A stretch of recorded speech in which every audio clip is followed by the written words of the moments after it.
At 64, I thought I'd die in peace, until my wife and partner betrayed me. My secret plan turned their theft into nothing. My name's Edward, and this is my story. I'm a retired real estate investor from Los Angeles, California. For 40 years, I built an empire, luxury properties, beachfront estates, a fortune worth millions, but last year cancer hit me hard.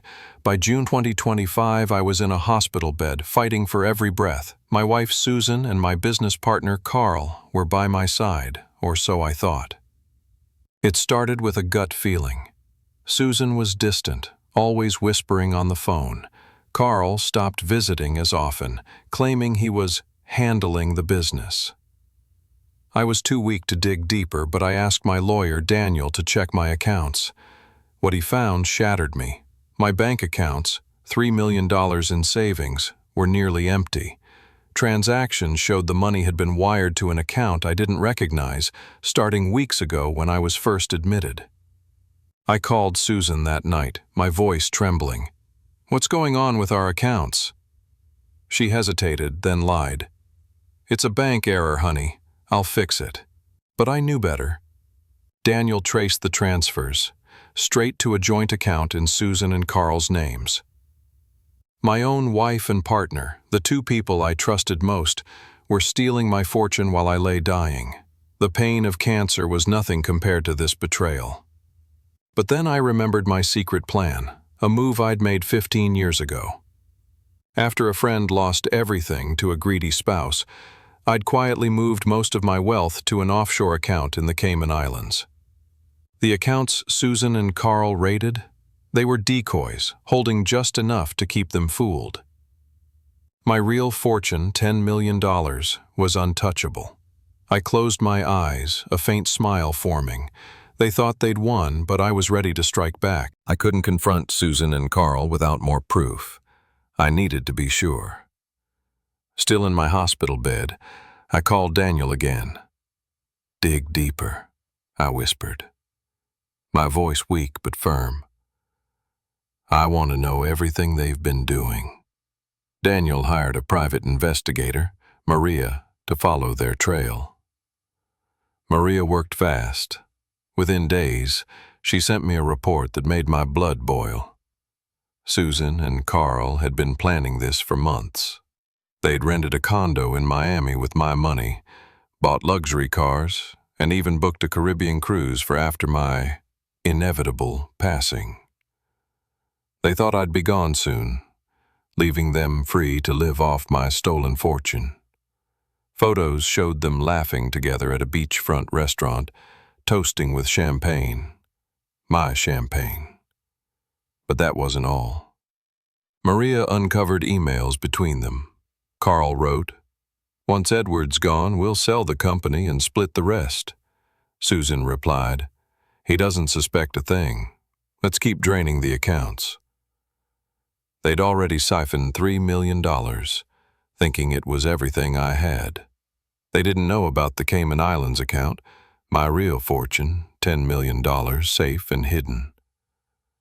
I also learned they'd forged my signature on company documents to transfer ownership to Carl. My empire, the one I'd built over 40 years, was slipping away. But I wasn't done fighting. I told Daniel to prepare legal action, fraud, theft, forgery, all of it. I wasn't going to die quietly while they celebrated.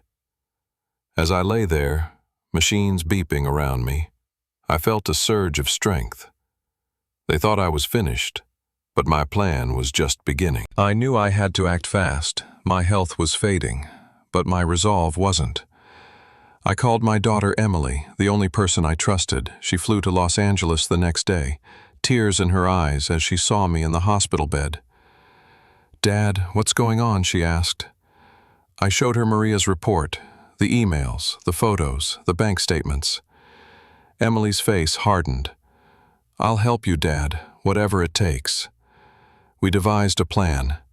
I told Daniel to arrange a family meeting at my estate in Bel Air, claiming I wanted to discuss my will. Susan and Carl couldn't resist. They thought they'd already won. Meanwhile, I had Daniel contact my bank in the Cayman Islands to confirm my $10 million was secure. He also prepared a legal team to freeze Susan and Carl's accounts once I exposed them. Emily helped me set up a hidden camera in the meeting room. I wanted their reactions recorded, every word, every expression. I also asked Daniel to draft a new will, leaving everything to Emily and a cancer research charity. Susan and Carl wouldn't get a dime, even if I passed before the legal battle ended.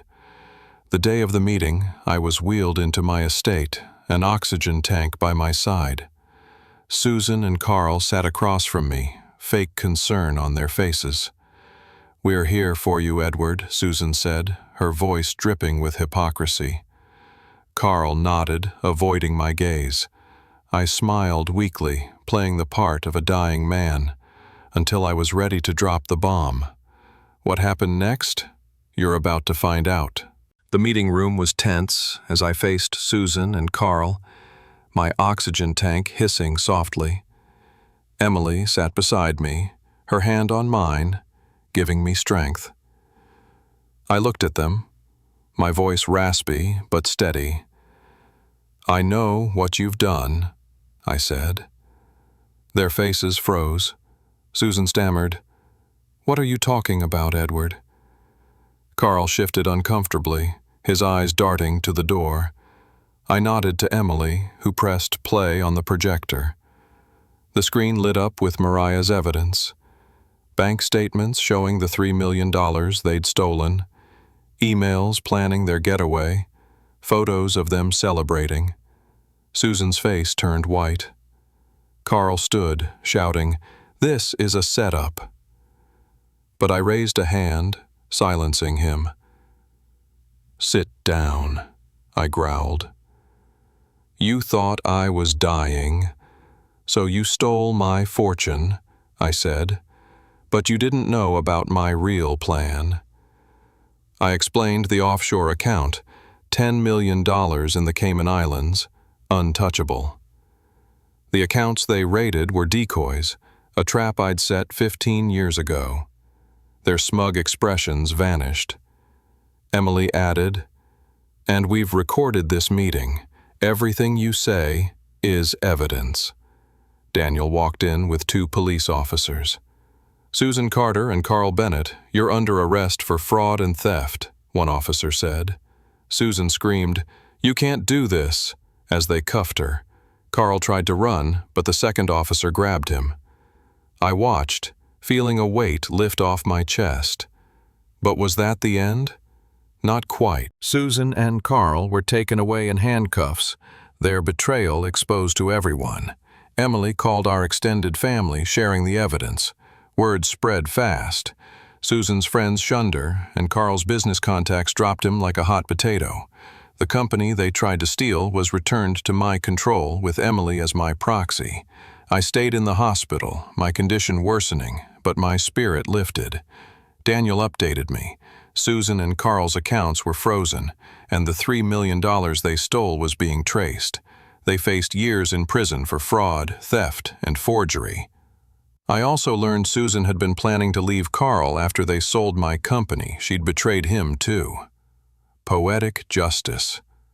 I revised my will, ensuring Emily and the cancer charity would inherit everything. My $10 million offshore account was transferred to a trust for Emily, safe from any future threats. I even donated $1 million to the hospital that cared for me, a small thank you for keeping me alive long enough to see justice. Susan tried to call me from jail, begging for forgiveness. "Edward, I'm sorry," she sobbed. I hung up. Her tears meant nothing now. I spent my days with Emily, reminiscing about better times, knowing I'd protected my legacy. But there was one final move I hadn't revealed. A week before I passed, Daniel uncovered one last secret. Susan and Carl had hidden some of the stolen money in an offshore account of their own. Using Maria's skills, we traced it, $1 million stashed in Panama. I instructed Daniel to tip off the IRS. Within days, they were hit with tax evasion charges on top of their other crimes. Their sentences doubled. I also made sure their story went public.